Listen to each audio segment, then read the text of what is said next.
continue d'animer et d'échanger, de partager des expertises avec vous, élus CSE ou autres. D'ailleurs, je sais que d'autres personnes qui sont simplement en recherche d'informations au sein de l'entreprise participent à cette journée du CSE. Donc, c'est toujours aussi bien d'avoir des variétés de profils qui viennent échanger avec nous. J'ai le plaisir d'accueillir, donc, comme je vous le disais, une nouvelle intervenante, nouvelle experte qui nous rejoint aujourd'hui sur cette journée du CSE, avec Véronique Mascret, qui va nous faire part de son expertise et de ses connaissances par rapport à un sujet qui est d'actualité, dont on en entend quand même de plus en plus parler. C'est véritablement une politique qui est prise en main, c'est véritablement des enjeux qui sont compris, assimilés, mis en place par les politiques RH, mais aussi par les membres du CSE, on va le voir, au niveau de leur rôle et de leurs obligations. Donc, la responsabilité sociétale des entreprises, je suis certain que vous en avez déjà entendu parler, mais que vous ayez un petit volume de connaissances ou alors véritablement en cherche de compléments d'information. Je sais que Véronique pourra répondre à toutes vos questions. Merci de nous rejoindre. Merci Véronique d'être avec nous.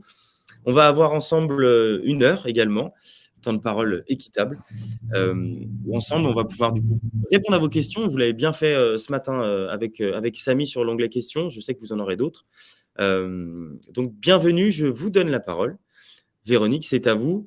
Je sais que le volume d'informations est conséquent. Je vois 66 diapositives en attente. Il a été en plus réduit déjà, ce diapo, mais je sais tout rentrera dans les temps, j'en suis sûr. Ok, ben bonjour à tout le monde. Merci Émeric de m'accueillir. On va parler effectivement je parle vite et ça va être assez dense parce que le sujet est extrêmement riche et l'idée c'est de donner une idée de ce que les définitions qu'on peut mettre derrière ça et de donner quelques points d'accroche pour pouvoir après entamer ces fameux dialogues et tenir compte de toutes ces notions dans l'entreprise qui sont de plus en plus incontournables. Donc, ce que je vous propose de voir, c'est de faire un petit rappel sur la loi climat, puisque c'est elle qui a enclenché le fait que le CSE doit se préoccuper des questions environnementales et soit aussi interrogé dessus. La définition qu'on peut donner de la RSE, le E de la RSE, c'est quoi l'environnement par rapport à tout ça? Le S, qui est au moins aussi important, et puis de voir à quel point la RSE, c'est absolument inhérent au rôle du CSE. Et pour terminer sur une note très positive, vous verrez, la RSE, ce ne sont que des bénéfices. Voilà. Alors, attendez, parce que je suis pas très fluide pour l'instant avec le système pour avancer. Alors, nous avons notre petit sondage que je laisse Émeric gérer. En vous posant la question de savoir quelle est la taille de votre organisation. Est-ce que vous êtes plus de 50 ou êtes moins de 50? Et moi, je vais avancer au fur et à mesure avec ça. Alors, là, vous avez mes petites respirations à l'intérieur de cette présentation. Ce n'est pas un paysage anodin parce que c'est ce qu'il y a au bout de ma rue. J'habite en Haute-Somme. Et la RSE, c'est très important parce que mon souhait à moi, c'est que ce paysage-là reste bien vivant pour toujours et que le petit canard que vous pouvez voir en bas de l'image puisse continuer à s'ébattre dans les années qui viennent et dans les mois et les siècles qui viennent. Voilà. Donc, j'ai la chance d'habiter dans ce paysage encore très verdoyant. J'espère que ça va rester comme ça. Donc, passons à notre première question, à savoir la loi climat. Je vais faire un très rapide rappel là-dessus, avec un préambule qui est très important, parce que le fondamental de la RSE en entreprise, c'est l'article 1833 du Code civil qui a été enrichi par la loi Pacte de 2019. Et l'article 1833 disait, avant cet ajout, ce qui est en gris, toute société doit avoir un objet licite et être constituée dans l'intérêt commun des associés. Alors, cette société, c'est au sens large entreprise, on peut l'élargir aux organisations. Et depuis la loi Pacte, qui a fait énormément avancer les choses, vous savez, c'est ce qui a créé, qui a instauré la raison d'être, la société à mission, etc. Eh bien, la loi a ajouté que l'entreprise doit être gérée dans son intérêt social, dans son objet social, mais elle prend en considération les enjeux sociaux et environnementaux de son activité. Et donc, vous pouvez avoir n'importe quel texte qui va gérer n'importe quel sujet. Si elle ne fait pas ça, quelle que soit sa taille, elle est hors la loi. Ouais. Et là, pour ne pas allonger inconsidérément le nombre de slides, je n'ai pas parlé de la charte de l'environnement, mais en tant que personne physique de citoyen, tout le monde est soumis à ça, puisque la charte de l'environnement qui a été ajoutée à la Constitution française en 2005 demande la même chose à chacun des citoyens que nous sommes. Voilà. Et donc, c'est inhérent et c'est vraiment marqué dans la loi et dans la Constitution. Alors, la loi climat, qui date de août 21, elle a voulu instaurer un dialogue autour de ces enjeux environnementaux et elle est donc venue modifier des attributions, ou peut-être pas les modifier, mais en tout cas les enrichir, les attributions du fameux CSE. Et donc, la loi modifie tous les articles qui sont affichés là. J'ai barré ceux qui ne nous concernent pas aujourd'hui pour un petit peu de clarification. Et nous, on va s'attarder sur 3 articles, le 2312.8, 17 et 22, qui confirment la mission du CSE. Donc, l'article 2312.8 du Code de travail, en dehors du fait que maintenant, il va être assuré l'expression collective des salariés au regard des conséquences environnementales des décisions, mais aussi ce qui existait déjà, gestion, évolution économique, organisation du travail, formation professionnelle, technique de production. Et ce que j'ai mis en vert, c'est parce que ça concerne le S du RSE. Et c'est un premier moyen de vous montrer à quel point les deux formes sont complètement intégrées et impactées. Donc, premier paragraphe de l'article, le comité social économique a pour mission d'assurer une expression collective des salariés. Et puis, le comité, à l'inverse, donc dans l'autre sens, le CSE est informé et consulté. Si le deuxième slide vieux vient se donner, voilà, sur toutes ces questions. Donc, en vert, à nouveau, tout ce qui va directement se retrouver dans la RSE, compléter des conséquences environnementales des mesures que prend l'entreprise. Donc, volume, structure des effectifs, conditions d'emploi, conditions de santé, de sécurité, faciliter la remise, maintien au travail des personnes en difficulté, etc. Et l'aménagement des postes de travail. Tout ça, c'est vu, on va le voir, dans le S du RSE. Et s'ajoutent les conséquences environnementales et sociales. Et puis, donc il y a aussi la notion de conséquences environnementales qui est abordée. Et le comité est consulté dans vraiment les grandes orientations de l'entreprise et dans sa politique sociale. Ce que nous allons détailler par la suite. Ce slide-là, je passe parce qu'en fait, c'est la redondance des précédents dans le cas où il n'y a pas d'accord prévu à l'article 2312. Et on reprend ça. Une petite respiration. Et on va donner une définition, on va essayer de donner une définition de la RSE parce que voilà, on s'arrache un peu les cheveux sur les 3 mots, enfin surtout sur le terme S et sur le E, et on pourrait presque parler de RSSEEE, on va le voir. Alors, la RSE, aujourd'hui, tout le monde fait des petites choses. Très souvent, on arrive dans une entreprise, c'est pas structuré. Le problème, c'est ça. Et il y a un bon moyen pour structurer la démarche, c'est la norme ISO 26000. Alors, la norme ISO 26000, on ne se fait pas tout de suite en se disant, oh là là, encore une norme, encore des contraintes. Non, d'abord, ce n'est pas une norme certifiante, pas du tout comme la norme ISO 9000. C'est un cadre de travail qui est extrêmement bien fait et vraiment, vraiment très structurant. Et complètement inspiré des 17 objectifs de développement durable de l'ONU, qui est quand même quelque chose qui a été voté par 198 nations dans le monde, c'est-à-dire pratiquement le monde entier, et que vous connaissez sûrement. Donc, je ne vais pas les détailler là, parce que sinon, on serait à 180 slides. Mais grosso modo, si vous le voyez, ça reprend, on va dire, les 4 axes que je vais développer là, c'est-à-dire vraiment l'axe social, l'axe sociétal, l'axe environnemental et l'axe économique. On voit bien que le premier objectif de développement durable, c'est d'éradiquer la pauvreté. Mais aussi, on va parler de bonne santé et de bien-être en numéro 3. Ou bien on va parler de la vie aquatique, des conséquences, et de la vie terrestre, ou de la lutte contre le réchauffement climatique. On est vraiment dans ces choses-là. Et ça, c'est le fondamental pour comprendre ce vers quoi on veut aller. Et c'est repris aussi par les accords de Paris, etc. Toute la base est là. Donc, comme je vous disais à l'instant, on va bien parler, là, ce que je vais vous développer, c'est la responsabilité sociale, sociétale, environnementale, économique des entreprises ou des organisations. Parce qu'on dit souvent entreprises, mais les organisations, si l'administration publique ou les associations sont elles-mêmes concernées par tout ça. Alors, définition que l'on peut donner. D'abord, le mot responsabilité. Alors, pour essayer de comprendre ce que ça veut dire, on va repartir un petit peu au latin. Je n'ai pas fait beaucoup de latin dans ma vie, mais un petit peu, ça permet de comprendre. Alors, il y a 2 points importants, c'est res et pons. Res, c'est la chose, comme dans le mot république. C'est la chose publique. La res publique, c'est ça. Pons, c'est le poids en latin. Et la langue latine elle-même a fabriqué le mot respons, c'est-à-dire répondre. Autrement dit, et donc le habilité, ça veut dire la capacité. Donc ça veut dire que quand je suis responsable de quelque chose, je réponds au poids des choses et je prends en compte le poids des choses. Et on retrouve bien la notion qu'on a vue tout à l'heure d'impact environnemental et social, de prendre en compte ces impacts. C'est ça que veut dire le mot responsabilité. Social, sociétal, en fait, tout ça, c'est des traductions de l'anglais, etc. Le mot sociétal n'existait pas véritablement en français. Alors, si vous cherchez dans le littré, etc., ça n'existe pas.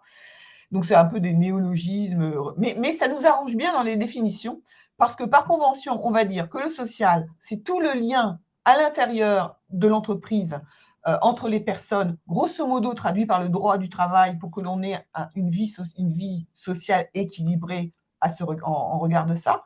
Et le sociétal, c'est parallèlement société, c'est-à-dire l'entreprise dans la société, ses liens avec ce qui l'entoure, avec le territoire où elle est implantée, ou bien, mais en pleine déclinaison, c'est-à-dire que ça peut être le monde, ça peut être le continent, ça peut être l'Europe, ça peut être le pays, ça peut être la région, ça peut être le département, ça peut être la commune. C'est le lien avec tout cet ensemble-là, vraiment au sens de société au général et les associations locales, etc. Comment je suis implantée sur le territoire. Ensuite, l'environnemental, ben, évidemment, c'est au sens la maison dans laquelle j'habite, l'air, l'eau, la biodiversité, les ressources dont je dispose, et puis malheureusement les déchets, le plastique, le gaspillage, etc. C'est tout ça qui va être pris en compte. Et l'économique, à ne pas négliger, parce que ce n'est pas parce qu'on met toutes ces démarches en action que l'on doit avoir des activités déséquilibrées. Bien au contraire.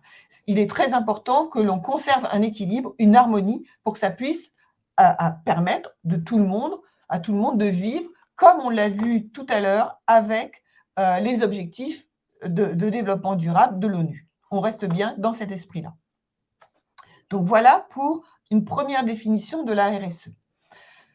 Je vais rentrer un petit peu dans la norme ISO 26000 parce qu'elle a des exceptions qui sont vraiment très intéressantes pour comprendre de quoi il s'agit.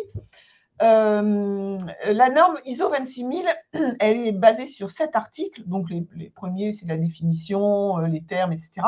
Mais il y a deux articles qui sont, enfin, on va en voir 3, mais deux qui sont importants, qui sont au cœur de la démarche. D'abord, l'article 4, puisque ça exprime l'esprit de la RSE. Et je vous invite à lire les 7 termes, parce que c'est ça qui fait comprendre ce que peut être la RSE dans une entreprise. On va parler de redevabilité, c'est-à-dire, c'est comme la responsabilité. Vous êtes redevable de quelque chose. Vous êtes responsable de vos actions. C'est aussi d'être transparent, c'est d'avoir un comportement éthique, c'est de reconnaître les intérêts des parties prenantes. Alors, les parties prenantes, on va le voir tout au long, c'est à l'intérieur de l'entreprise, bien évidemment, les salariés, mais c'est aussi le conseil d'administration, ce sont les investisseurs, voilà, tout ce qui navigue à l'intérieur de l'entreprise et qui est partie prenante de ce que fait l'entreprise. Mais c'est aussi les autres personnes avec qui elle travaille, au premier rang desquels se trouvent les clients et les fournisseurs et tout autre partenaire. Mais ça va être aussi les partenaires. Tout à l'heure, on parlait du local, de la région, des impôts, des URSSAF, des associations diverses et variées, avec plus ou moins d'importance, mais toutes ces parties prenantes, il faut en tenir compte. Ensuite, on demande à ce que l'on respecte la loi, parce que ce n'est malheureusement pas toujours le cas, et de façon à ce qu'on puisse avancer dans le même sens. On va prendre en compte les normes internationales de comportement. j'ai mis une petite définition parce qu'on se demande toujours ce que c'est. Il n'y a pas de norme internationale de comportement. Le rédacteur s'est un petit peu égaré, mais il existe un droit coutumier international qui reprend un peu les 5 termes précédents. On va être transparent, on va être éthique et on va respecter ce qui nous entoure et les personnes qui nous entourent. Et le respect des droits de l'homme, qui est quand même assez essentiel. Donc voilà pour l'esprit de la RSE. Ces aspects-là sont très importants. Ensuite, la RSE, elle est très structurée, comme je vous le disais tout à l'heure, et elle repose sur 7 questions dites centrales. Je vais commencer par la deuxième, les droits de l'homme, les relations et les conditions de travail et l'environnement, qui sont les questions qui nous préoccupent aujourd'hui dans le cadre du CSE, c'est pour ça que je les ai mis en rouge. La loyauté, ce qu'on appelle loyauté des pratiques, c'est les relations qu'on peut avoir avec des fournisseurs, mais aussi des partenaires, enfin des personnes avec qui l'entreprise doit travailler pour pouvoir fonctionner. Ensuite, la question des consommateurs, des clients. Est-ce que je préserve la santé de mes clients quand je leur offre les produits que je leur offre? Et après, quel type de lien j'entretiens avec ma communauté ou la communauté à laquelle j'appartiens et le développement local. Et chapeaute tout ça, la notion de gouvernance, parce que la RSE, ce n'est pas un service dans un coin. C'est bel et bien pris en compte dans la stratégie de l'entreprise et dans sa gestion au sens global. Et c'est pour ça que dans le dessin ici, cette gouvernance, elle est bien au centre et c'est elle qui irradie sur les autres aspects. Et puis, une fois que vous avez réfléchi sur tous les aspects de vos questions centrales, et on verra les 2 exemples que sont les relations conditions de travail et la question de l'environnement, eh bien, il va falloir activer tout ça, mettre une feuille de route en place, tenir la feuille de route, ce qui n'est pas évident. Et puis, après, avoir l'idée qu'on est toujours dans une notion d'amélioration continue. On ne peut pas tout faire en même temps. On est dans une relation de progrès permanent. Et pour ne pas oublier tout ça, l'aspect communication est très important, aussi bien en interne, c'est-à-dire qu'il faut tout le temps informer les collaborateurs, les équipes, etc., de ce que l'on fait, de ce que l'on met en place et des avancées. Les bonnes idées, elles viennent souvent des équipes, très souvent, majoritairement des équipes. Et puis informer aussi en externe pour se challenger, pour que l'on montre ce que l'on fait, que l'on puisse progresser, que ce soit un challenge en soi. Oui, c'est une image de marque aussi qui est donnée à l'extérieur. Voilà. Très importante. Bien sûr, c'est très important. On le verra, cet aspect-là, en synthèse. Et tout ça pour permettre d'optimiser cette contribution à mesure des impacts. Et ce que l'on peut voir au final, c'est que la RSE est donc quelque chose d'extrêmement transversal. La vocation de la RSE ou d'une direction RSE, pour moi, c'est de disparaître à horizon le plus rapidement possible. 2035, 2040, 2050 au plus tard, parce que ça voudra dire qu'on a intégré chacun de nouveaux comportements vraiment responsables en tenant compte de ces impacts environnementaux et sociaux. Et là, c'est cette définition-là qui est donnée par l'ADEME. Donc l'ADEME, c'est l'organisme gouvernemental qui gère toute la transformation vers la transition écologique du gouvernement et qui propose cette définition d'une entreprise éco et socio-responsable, c'est qu'elle intègre de façon globale tous les impacts environnementaux et sociaux et insiste sur le fait que tous les aspects de l'activité de l'entreprise sont concernés. Voilà, c'est vraiment quelque chose d'absolument transversal. Est-ce qu'il y a quelque chose qui est remis à l'entreprise, justement, quand l'ADEME définit qu'une entreprise, elle rentre dans ces objectifs-là, qu'elle a définis? Est-ce que c'est quoi? C'est un label? C'est une certification? Alors, comme je vous le disais, il n'existe pas de label, il n'existe pas de certification liée à la norme ISO 26000. Par contre, il y a 2 organismes qui ont mis en place un label dit ISO 26000.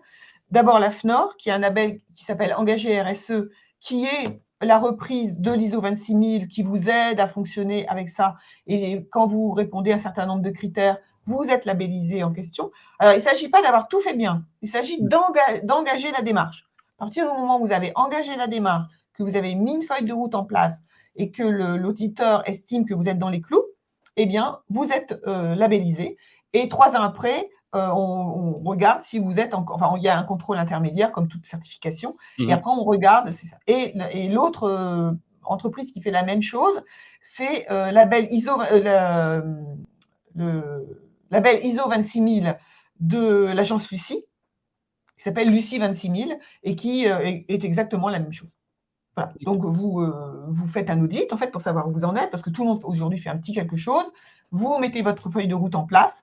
L'auditeur vérifie que vous répondez aux critères qui vont bien, vous demande de corriger si c'est nécessaire, et vous voilà parti pour 18 mois et en fait 3 ans pour faire votre feuille de route. Et au bout des 3 ans, vous refaites une feuille de route, vous redécidez d'un nouvel objectif à 3 ans, et vous faites repartir le schmilblick de cette manière. Alors maintenant, on va s'attaquer, si je puis dire, aux questions, la question du E de l'environnement. Alors moi, je n'ai plus d'heure sur mon truc. Je ne sais pas si je respecte les. Bon, il est les horaires 11h21. Ouais. Ça va. Ça va. Bien. On est bien. Alors, la question de l'environnement, où il s'agit de répondre aux conséquences environnementales, donc des décisions, des mesures, des activités de l'entreprise, les 3 termes que j'ai repris des ajouts de la loi climat par rapport aux différents articles qui concernent le CSE dans le droit du travail. Alors, les points de repère à avoir en tête, c'est cela, c'est les limites planétaires. Je vais descendre un petit peu dans le détail après. C'est les émissions de gaz à effet de serre, c'est la consommation d'énergie, c'est l'eau, c'est la perte de biodiversité, les forêts, les déchets, les plastiques, et puis surtout, ce qui est le plus difficile, de changer les comportements et les habitudes. Et tout repose là-dessus. Parce que depuis, alors on est allé de dérive en dérive avec le temps, mais depuis 30 ans, on est dans une folie absolue. On s'en rend compte seulement maintenant, presque trop tard. Et puis, j'y reviendrai, mais il y a eu aussi, il y a un historique qui est fort.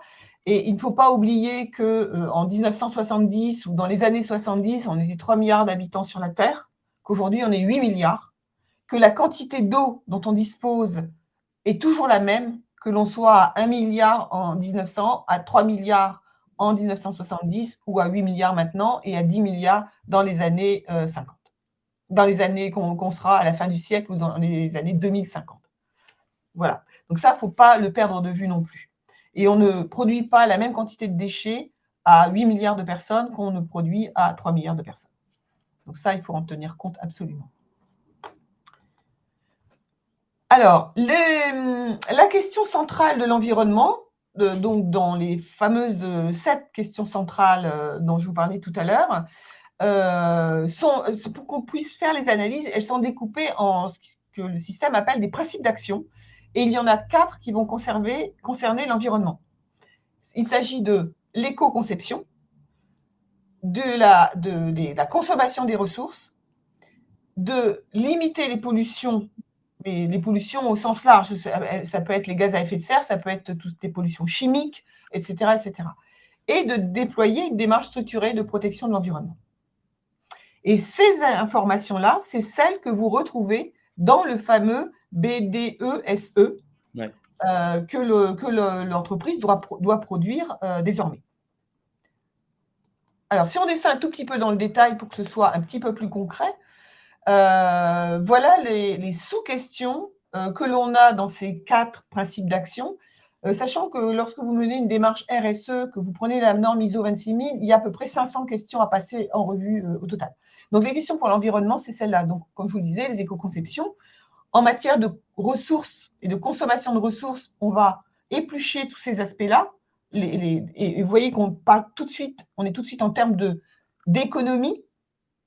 Un des maîtres mots de tout ça, c'est la chasse au gaspillage, des économies d'eau, d'énergie, de différents types, d'accroissement de la performance thermique des bâtiments, je vais revenir dessus un tout petit peu après, de production d'énergie renouvelable, où est-ce qu'on en est à ce niveau-là, d'économie de fourniture, de matériel, etc. Donc de limiter les pollutions, les nuisances, en réduisant les déchets, en les traitant, en réduisant les émissions de CO2, et de déployer une démarche structurée avec vraiment un travail sur une vision à long terme, avec des indicateurs, c'est pour ça qu'on parle de tableau de bord, et de préservation de la biodiversité, dont on parlait assez peu parce qu'on était beaucoup focalisé sur les questions de climat, mais la biodiversité, c'est au moins aussi essentiel parce que les deux sont liés. Si vos sols et vos rivières ne sont pas correctement entretenus, le climat ça vient perturber aussi le climat. Il n'y a pas que les émissions de gaz à effet de serre qui perturbent le climat. Alors, il faut que je retrouve mon système de… J'ai perdu à nouveau l'histoire de faire avancer les slides. Oups, ah voilà. Alors, autre remarque que je voulais vous faire par rapport à ça, pour voir quand même que les choses sont cohérentes, congruentes, tout ce qu'on veut. Vous savez qu'à partir de l'année… Alors, aujourd'hui, les entreprises de plus de 500 personnes doivent produire ce qu'on appelle la déclaration de performance extra-financière. On l'oublie puisque c'est la dernière année où ça se présente sous ce format-là, ou l'avant-dernière année. À partir des comptes de 2024, avec donc une présentation de ce rapport en 2025 sur les comptes 2024, on va produire non plus cette DPEF, mais un rapport durable qui est quand même assez dense, qui n'a pratiquement rien à voir avec le premier document, et puis qui est assez énorme et qui voit vraiment toutes les questions. Et c'est une avancée majeure pour faire avancer le schmilblick. Ça peut paraître comme ça de l'extérieur un petit peu lourd, mais en fait, c'est un outil qui est absolument, je me permets le terme, que je trouve absolument génial, parce qu'enfin, on doit poser les choses et les faire avancer. Et on sait très bien que quelque chose qui n'est pas visible ou qui n'est pas annoncé ou qui n'est pas nommé, eh bien, ça n'existe pas et ça n'avance pas. Or là, on doit nommer les choses et les présenter, même si ça fait un peu mal. Et donc, sur ce rapport durable qui est accompagné de 12 normes, il y en a 5 qui concernent l'environnement et 4 qui concernent la partie sociale. On verra tout à l'heure. Et donc, je vous ai juste donné les titres. On ne va pas rentrer dans le détail. On pourrait tout à fait faire un webinaire là-dessus. Mais juste les titres pour vous montrer la cohérence avec ce qu'on a vu un petit peu avant. Donc, une entreprise qui a mis une démarche RSE en place a quand même pas mal de facilité pour compléter son rapport durable. Et donc, 5 normes sur les changements climatiques. La norme, elle vous indique simplement ce que vous devez donner, indiquer comme information dans le rapport durable. Et si vous n'avez pas mis, l'entreprise n'a pas fait son bilan de gaz à effet de serre ou n'a pas mis en place les indicateurs qui vont bien pour indiquer comment elle pollue, avec quels produits elle pollue et dans quelle quantité elle pollue, et surtout ce qu'elle met en place pour faire diminuer tous ces ratios, parce que le rapport durable, contrairement au rapport de gestion, est bien prospectif. C'est quelque chose où on présente ses actions, etc., dans le même esprit que ce que je vous ai expliqué pour la mise en place d'une labellisation. Vous devez expliquer. Et si vous ne l'avez pas fait, vous dites que voilà, vous ne l'avez pas fait, mais ça y est, on y réfléchit et l'année prochaine, on vous donne des chiffres. Voilà. Et donc, il y en a 5, changement climatique, la pollution. Alors, dans ce chapitre-là, c'est essentiellement les pollutions chimiques, parce qu'en fait, les 4 autres parlent aussi de pollution, mais on en parlera dans chaque chapitre concerné. Donc, l'eau, qui est une question quand même essentielle, et toutes les ressources marines, donc la pollution des océans, donc le plastique. La biodiversité et les écosystèmes, les ressources, comment je les gaspille ou comment je fais pour ne pas les gaspiller, et l'économie circulaire qui sont liées. Voilà. Alors, on va rentrer dans quelques éléments, indicateurs phares qu'il faut un peu avoir en tête pour comprendre ce qui se passe et que dans une formation, on approfondit un petit peu. D'abord, première notion, les 9 limites planétaires, dont vous avez sûrement entendu parler, qui ont été mis en place par un collectif de 26 chercheurs et piloté par une équipe suédoise. Donc, malheureusement, alors je crois qu'il y a très peu de temps, le mois dernier, le redécoupage a été légèrement refait pour descendre à 8. Mais en tout cas, sur les 9 qui sont là, il y en a 6 qui sont déjà dépassés. Les 3 que j'ai mis en vert ne le sont pas, avec une petite ironie, c'est que le numéro 3 et le numéro 4, en fait, qui sont donc en gris sur le schéma, en fait, on n'a pas d'informations ou peu d'informations. Donc, on ne sait pas trop. Et l'acidification des océans. Et donc, si on continue à les charger en plastique comme on le fait aujourd'hui, on est quand même très, très mal parti, puisqu'il y a 2 éléments essentiels qui absorbent les émissions de gaz à effet de serre. Ce sont les océans et les forêts. Et donc, il est quand même très, très important et très inquiétant qu'on en soit là. Donc ça, c'est une première idée à avoir en tête. Ensuite, la notion de gaz à effet de serre. Alors, je ne sais pas si c'est quelque chose qui vous est familier, mais le gaz à effet de serre, en fait, ou l'effet de serre, c'est le fait d'envoyer dans l'air quelque chose qui crée une sorte de chape de plomb, donc pas de chape de plomb, mais de chape de carbone, qui fait qu'on ne peut plus renvoyer la chaleur qui est émise normalement par la Terre et puis plein d'objets. Hein, c'est comme ça que fonctionnent l'infrarouge. Quand on observe les choses par l'infrarouge, c'est parce qu'on repère la chaleur émise qui rentre dans le rayon infrarouge et qui nous permet de voir la nuit. Et donc, en fait, ces infrarouges ne peuvent plus repartir vers l'espace et donc, d'où ce réchauffement climatique en question. Et donc, quand on charge, et en fait, on parle de choses qui sont assez infinitésimales, puisque l'histoire du CO2 et des autres gaz qui sont encore plus puissants, en moindre quantité, mais en tout cas plus puissants, c'est de l'ordre de quelques pourcents. Et ça suffit pour créer ces effets-là. Sachant que le principal gaz à effet de serre, c'est la vapeur d'eau. Mais elle a son circuit normal. Voilà. Donc, si jamais elle tombe aux endroits, parce que le problème du dérèglement climatique aussi, c'est que la vapeur d'eau, elle continue bien à s'évaporer, mais elle ne va pas retomber forcément au bon endroit. D'où les inondations quelque part et la sécheresse en Europe. L'Europe n'est pas à l'abri, loin de là, les quantités d'eau en Europe, on s'imagine qu'on est vert, mais pas tant que ça. Et même pas beaucoup, pas suffisamment en tout cas. Et donc, comme le constate, on le sait très bien, c'est que les hivers sont maintenant un peu bizarroïdes, la banquise fond et la mer monte. Il y a quand même des zones, et notamment ici dans les Hauts-de-France, une grosse partie du Nord-Pas-de-Calais, dans la continuité de la Belgique et de la Hollande, qui peuvent s'inquiéter hein, sur les 40, 50 ou d'ici la fin du siècle.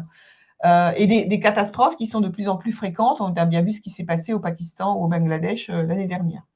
Donc, avec une rapidité d'augmentation de température qui est absolument inédite, sachant qu'il y a eu déjà des dérèglements climatiques dans les siècles ou les millénaires précédents, mais là, ce qui est anormal et inquiétant, c'est la densité et la rapidité de ces augmentations de température.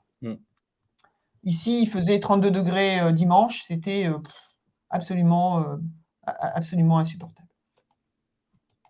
Donc, autre schéma intéressant sur l'histoire du changement climatique, c'est les émissions de carbone qui ont quadruplé depuis 1950.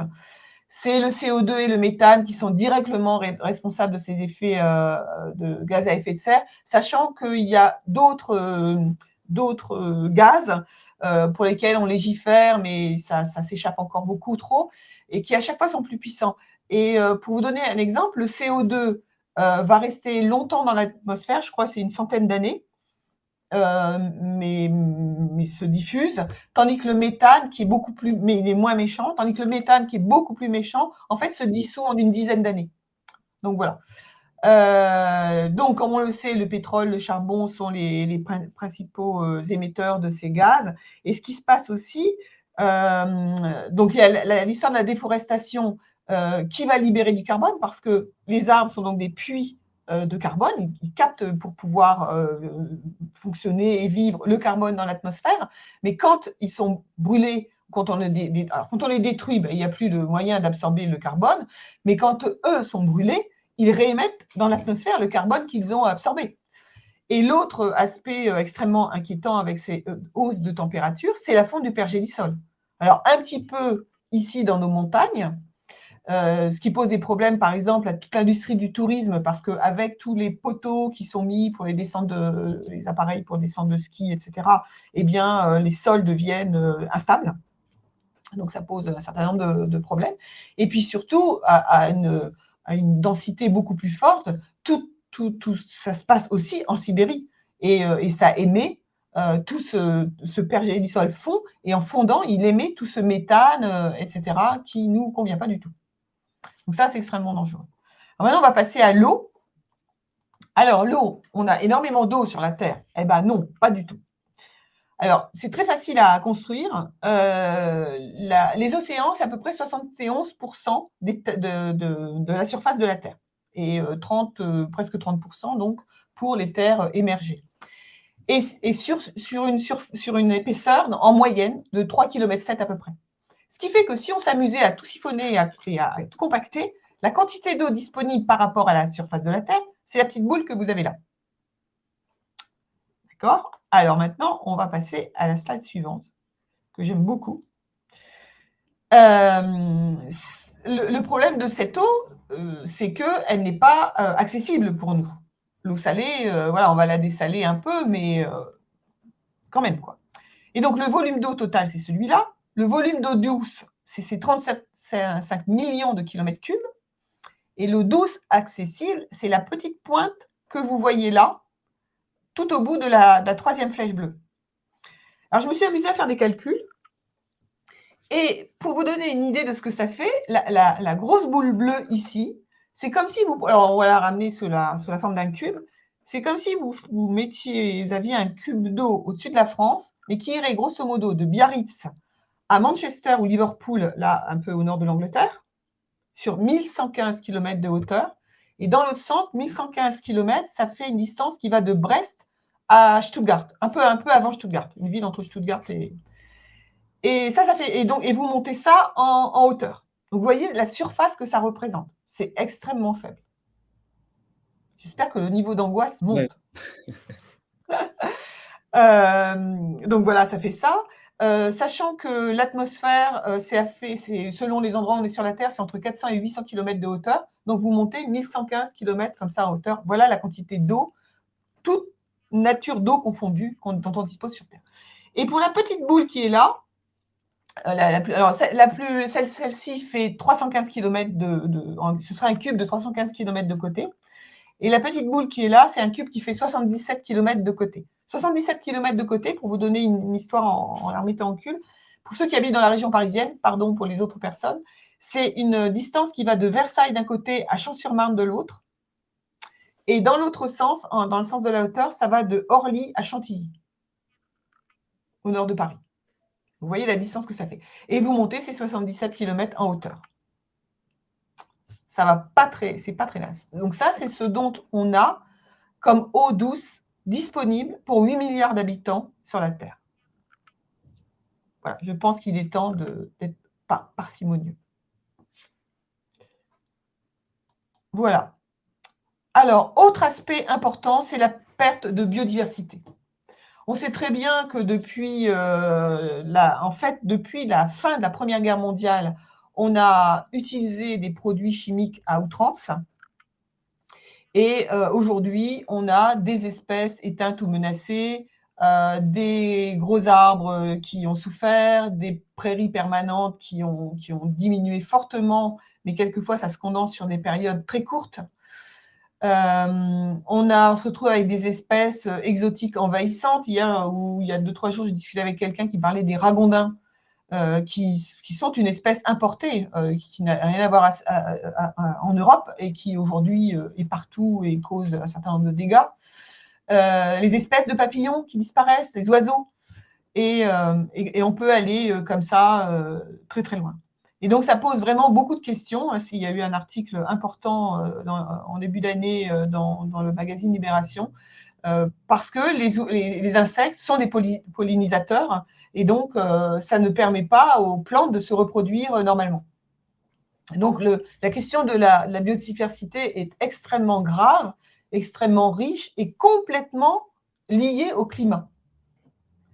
Alors, quand on parle souvent de dégradation climatique, c'est synonyme aussi, tout à l'heure je ne l'ai pas souligné, c'est pareil c'est parler de la même chose que les émissions de gaz à effet de serre. C'est le même sujet en fait. Quand vous parlez émissions de gaz à effet de serre, on parle de dégradation, de changement climatique. Mais la biodiversité a aussi un impact dessus. Parce que quand les sols sont trop secs, le circuit de l'eau ne se fait pas normalement, donc les évaporations d'eau ne se font pas normalement, eh bien, tout ça, ça a un impact sur le climat. Et donc, les écosystèmes seront perturbés. Les productions agricoles, eh bien, elles vont se trouver en difficulté parce qu'on peut avoir des levées de semis qui ne se font pas au bon moment parce qu'il n'a pas plu au bon moment, ou bien au moment de la maturation, vous avez le blé qui est happé au moment où, le grain va grossir, parce qu'il fait, il est cuit, quoi, il fait chaud. Donc à ce moment-là, la quantité de farine que vous récoltez, eh bien, elle est complètement, elle est pas anéantie, mais enfin, elle est en forte diminution. Il y aura des catastrophes à se prémunir suite à la montée du niveau des océans, et puis des événements météorologiques extrêmes dont on connaît les difficultés. Alors, un petit mot sur les forêts, puisque ça contribue malheureusement aux effets des gaz à effet de serre. Autre chose aussi intéressante, c'est de voir qu'en Europe, on est pas mal au niveau des forêts, hein, c'est 38% du territoire. Et contrairement au Moyen-Âge, en France, on a bien remonté, puisque maintenant on est à 31% du territoire.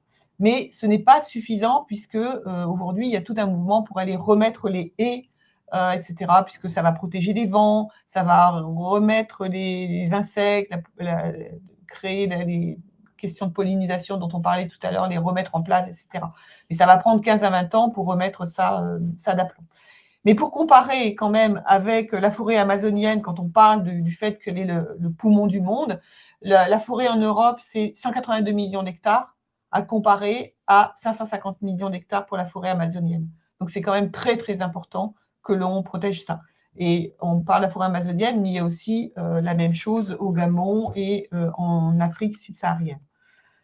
Donc cet aspect forêt est très important. Alors après, on peut être aussi très très fier du fait qu'on ait cette surface-là, mais les surfaces de forêt sont aussi malades pour mauvaise gestion, parce qu'elles subissent des dégâts climatiques, etc. Donc il y a plein d'aspects compliqués par rapport à cette question-là. Autre aspect très très important, et ça c'est aussi une chose importante à avoir en tête, parce que dans le BD machin truc, SE, on va devoir, l'entreprise va devoir indiquer ce qu'elle fait en matière de déchets, en matière de traitement des déchets, des traitements des ressources. Et donc, c'est quand même quelque chose d'extrêmement important, à commencer par les secteurs du bâtiment et des travaux publics. 70% des déchets proviennent de là. Mais avec une difficulté dans cette filière, je trouve, c'est que la gestion des déchets elle-même, malgré les textes qui existent, malgré une organisation légale et juridique qui existe, elle est insuffisamment développée. Idem pour la production des déchets ménagers et qui doivent être fortement diminués, à commencer par le plastique. Le plastique, il est absolument partout et c'est une horreur absolue. Et on a changé de mode de vie à cause de ça. Il faut revenir absolument à des façons de faire différentes, telles qu'on le pratiquait, même pas en 1940 encore, on remonte carrément à 1900, quoi, avant 14-18. Et on le peut, hein, ça ne changera pas le niveau de vie ni la qualité de vie. Donc, la chose la plus inquiétante et la plus marquante, c'est que chaque année, on envoie dans l'océan des tonnes et des tonnes et des tonnes de plastique qui ne sont pas gérés. Donc, il y a plein d'outils qui se mettent en place, hein, avec des gens très, très ingénieux qui vont mettre en place des… Alors là, j'ai pris par contre beaucoup de retard. Oui, c'est même la réflexion de Thomas Carpentier qui souhaitait directement voir par rapport au rôle du CSE, parce que là, effectivement, on est déjà 11h44. Oui. Alors, je vais accélérer en allant très, très vite là pour le machin. Donc, répartition des gaz à effet de serre en France. Si vous travaillez sur la partie transport et la partie bâtiment, vous couvrez 60% des émissions de gaz à effet de serre, donc il faut travailler là-dessus. Idem pour les énergies primaires. Avec tout ce qui s'est passé cet hiver, on utilise ça. Ce sont les 4 énergies primaires les matières premières qui permettent de fabriquer l'énergie et l'électricité. Le gaz, c'est seulement 15%. Donc, il faut travailler sur ces aspects-là. On retrouve dans la consommation énergie finale les transports et le résidentiel qui font, comme je vous le disais, autour de 60%, presque 70%. Si vous travaillez sur ces deux aspects-là, vous avez déjà gagné beaucoup en efficacité. Je passe sur ce slide-là parce qu'il ne rajoute pas par rapport au précédent. Et pour avancer sur ces aspects-là, c'est mener une réflexion et agir sur la mobilité, les bâtiments, le numérique, les méthodes et de chasser le gaspillage. Et donc, on va retrouver dans cette idée-là la notion d'économie circulaire. Alors, un slide que je n'ai pas mis, mais je vais vous dire 2 mots rapidement là-dessus sur le contenu du BDESE, ce qui est attendu dans ce rapport-là, qui va vous servir pour travailler sur les questions environnementales. D'abord, il y a 3 types d'informations à produire, en fait.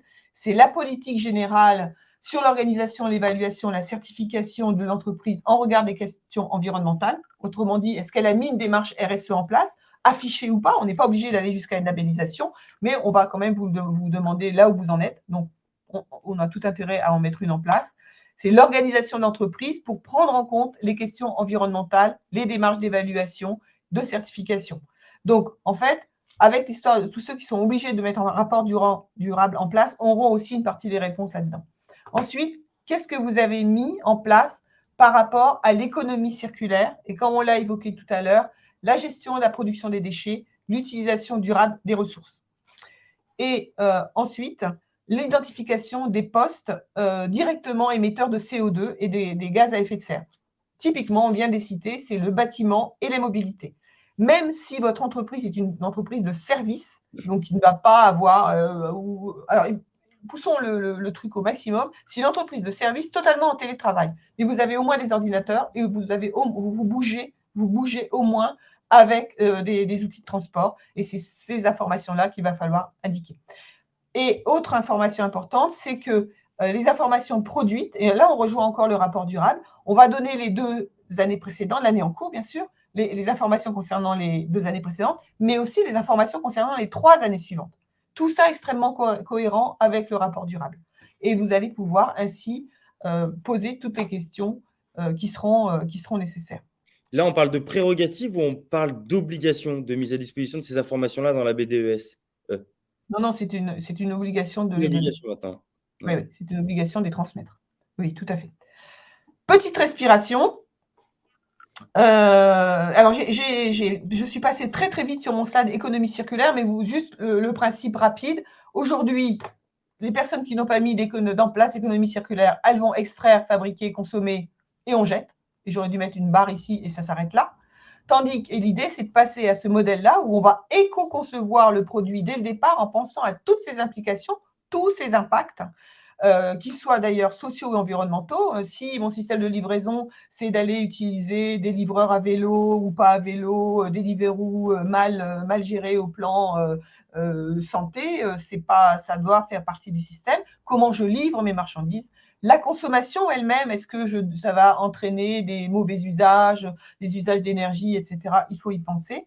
On va allonger la durée de vie des produits, donc produire de façon qualitative, et on va inciter au tri et au recyclage. Il y a aussi une idée de former le consommateur pour inciter à tout ça. Donc, j'accélère encore un petit peu, ma petite respiration, et on va attaquer, mais là, il y a très peu de slides, la question du social, puisque ça fait partie intégrante du processus.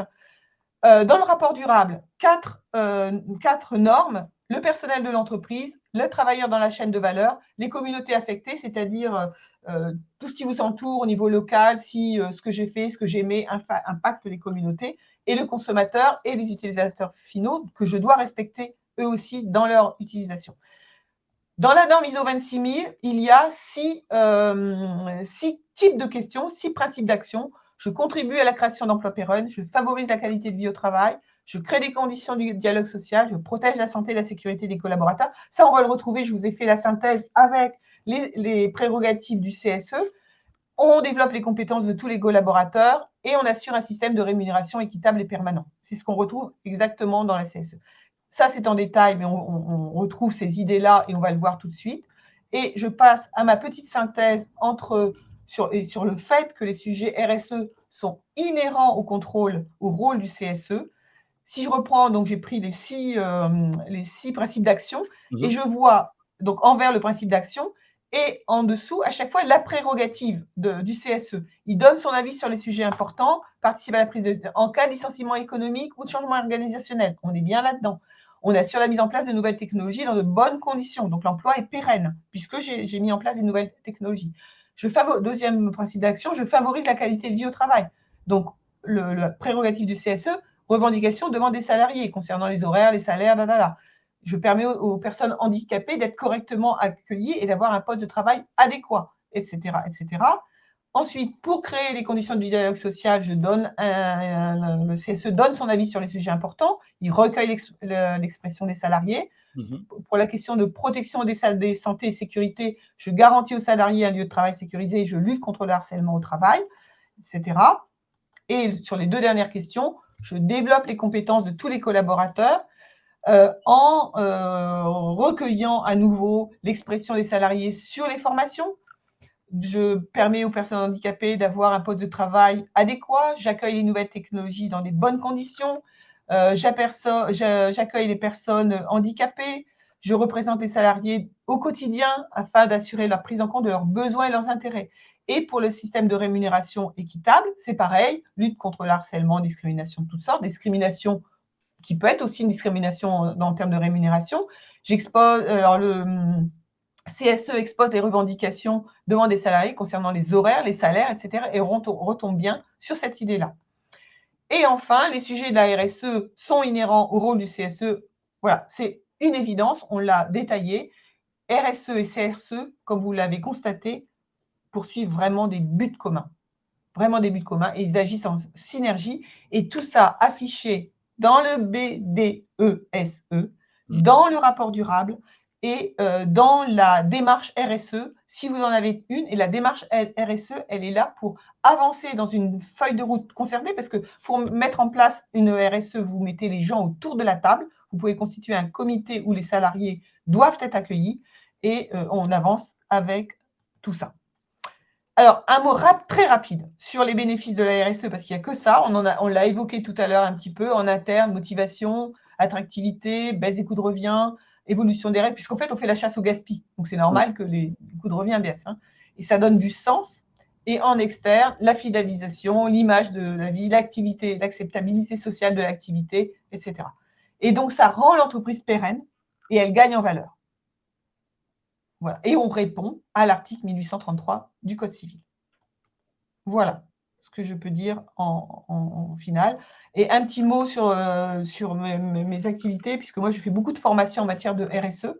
Et j'ai donc une formation spécifique pour accompagner sur ces questions-là. Et parce qu'au départ, il y a une question d'acculturation. Donc, vous pouvez trouver la formation sur cette adresse-là, avec ce lien d'accès, ou me contacter pour pouvoir… voilà. Et donc, je vous remercie beaucoup de m'avoir écouté, pour votre attention. Voilà. Et surtout, vous n'oubliez pas qu'on est dans une… C'est que du positif. Ouais. Et une chose que j'ai pu constater, c'est vraiment, quand vous travaillez là-dessus, ça vous donne de la joie. Je vous assure que c'est le bon mot. Ça vous donne de la joie de travailler sur la RSE. Vous avez dit au début, on fait tous quelque chose. C'est quoi des exemples que vous avez en tête, des choses qui sont faites Les petits gestes du quotidien. mais au sein de l'entreprise?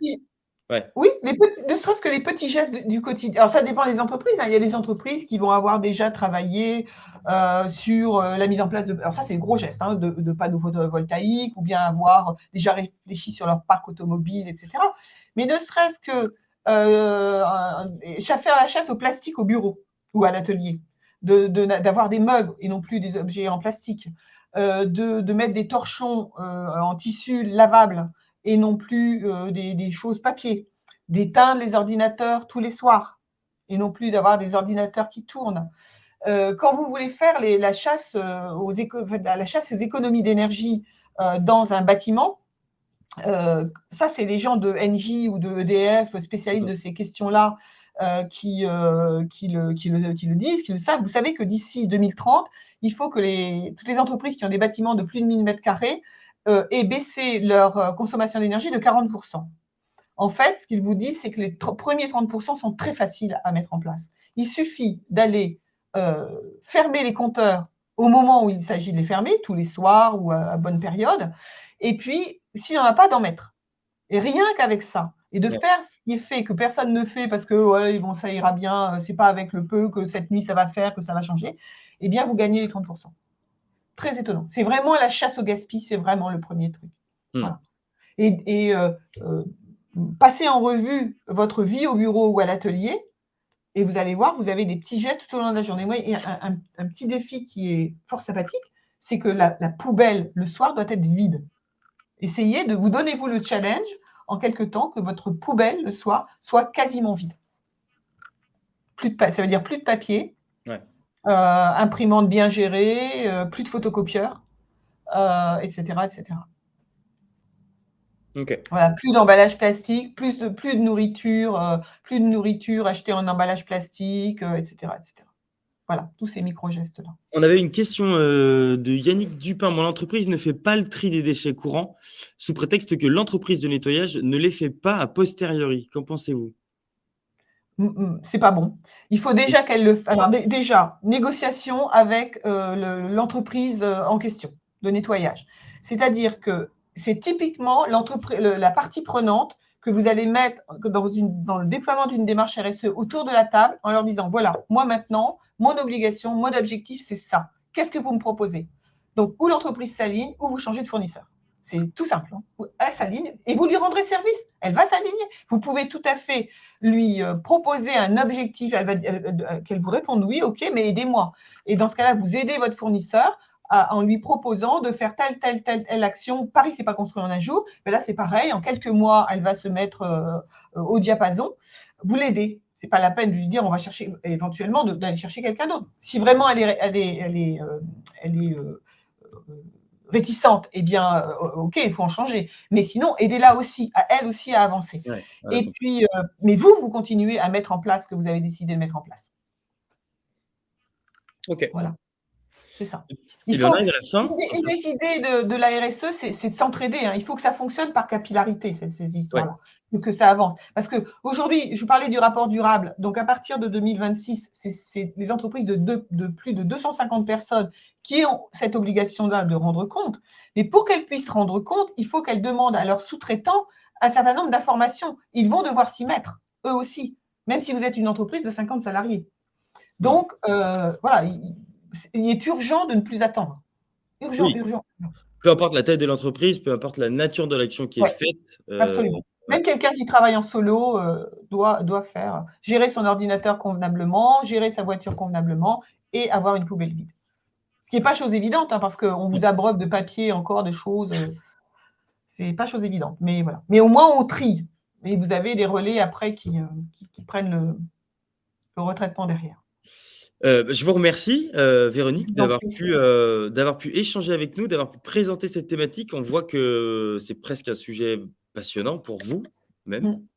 Il Mais y a j'aimerais que ce soit pour les autres aussi. et ça serait bien que ce soit pour les autres, mais de toute façon, on sent qu'il y a quand même une émulation qui est en train de prendre, on sent qu'il y a quand même des politiques qui Oui, sont en train d'être mises oui, en place. oui, C'est intéressant d'en parler, on pourrait en faire beaucoup plus. Bien sûr, on aurait ouais, pu, y consacrer plusieurs heures. Moi, ce que je vous encourage à faire, toutes et tous, c'est de prendre contact avec Véronique pour celles et ceux qui souhaitent aller plus loin, engager des discussions ou même partager une formation avec Véronique sur ce sujet-là. Je sais qu'il y a beaucoup de personnes qui ont cette sensibilité-là, mais il n'y a peut-être pas encore le déclic au sein de l'entreprise. Peut-être en parler autour de vous ou mobiliser une ressource extérieure, ça peut permettre d'enclencher des choses, je pense. Mais en tout cas, il y a beaucoup de choses à faire et encore beaucoup de choses à apprendre avec vous. Donc, allez-y, prenez contact avec Véronique pour la suite.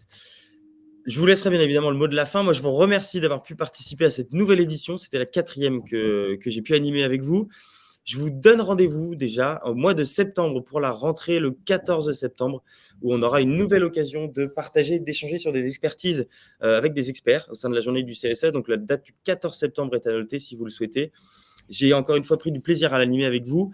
Je vous donne rendez-vous également pour la suite sur notre site internet où toutes les informations sont diffusées. On a toutes nos actualités, les replays qui seront bien évidemment mis à disposition à partir de la semaine prochaine. Replay des 2 interventions de Samy et Véronique. www.lajourneeducse.com. Et puis, je vous souhaite bon appétit, bonne journée. À bientôt. À bientôt, merci, au revoir. Merci Véronique. À très vite. Je vous en prie et merci pour votre accueil.